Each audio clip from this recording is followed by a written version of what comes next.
So pull out your phone right now. I mean it. I'm looking at mine, and I have exactly 84 tabs open. Oh, man. I am at, let's see, 72.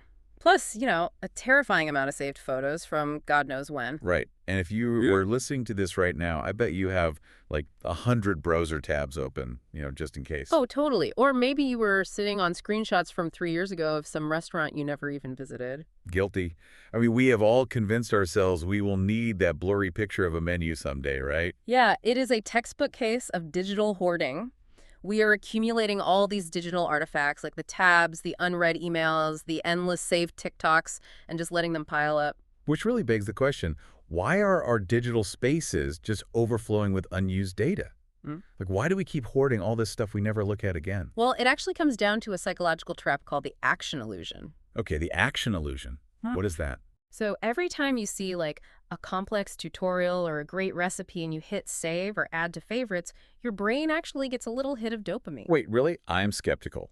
You are telling me my brain is so easily tricked that clicking a tiny bookmark icon makes it think I have actually read a 4,000-word article on quantum physics. Strangely, yes. I mean, evolutionarily speaking, our brains are wired to secure resources for survival, Right. and information is a resource. So when you click that button, your brain registers that you have secured the information, so it subconsciously believes you've actually completed the task. Oh, wow. Yeah, it operates as a defense mechanism against the fear of missing out. You hoard these items for an imaginary, super productive future version of yourself. Okay, I get that. It's like buying expensive workout gear and feeling like you have already burned the calories just because you put the shoes in your online shopping cart. Exactly. Your closet is full of unworn running shoes, and your browser is full of unread articles on how to run a marathon. In both cases, your brain got the reward without doing the sweat equity. Man, so I am getting this fake dopamine hit, which feels good in the moment, but later on, looking at those 84 tabs just totally stresses me out. Oh, for sure. Why does the supposed cure for my fear of missing out feel worse than the actual disease? Because that fake productivity turns into very real, invisible anxiety. Invisible anxiety. Yeah. When your phone layout is heavily cluttered, say you open your email and see 10,000 unread notifications, your brain does not just see innocent little icons, it registers a massive list of unfinished chores. But why does it care? I consciously know I do not actually have to read them. Consciously, sure. But neurologically, uncompleted tasks take up active working memory. Oh, interesting. Your brain really does not like unresolved loops, so it constantly pings you in the background, reminding you of these pending chores. And carrying that around all day creates a completely overwhelming sense of mental fatigue. It drains you without you even realizing it. Okay, so the sources we are looking at for this deep dive suggest a fairly brutal solution to this, and I'm not going to lie, the idea of doing it makes me a little anxious. It is called the tab purge. Oh, wow.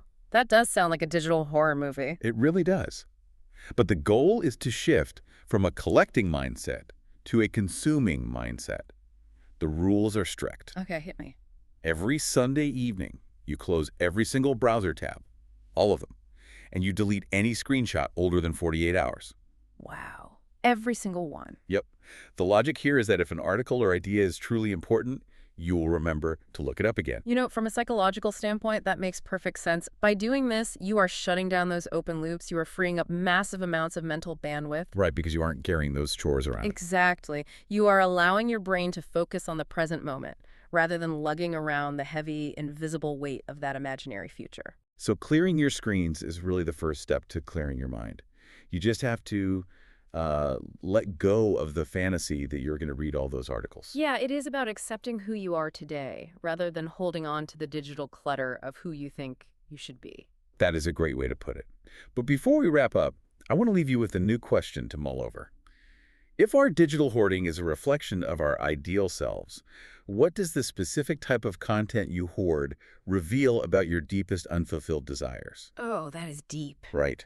Whether it is endless travel screenshots or fitness routines you will never actually do.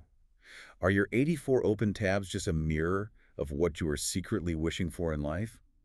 Think about that before you hit close all this Sunday.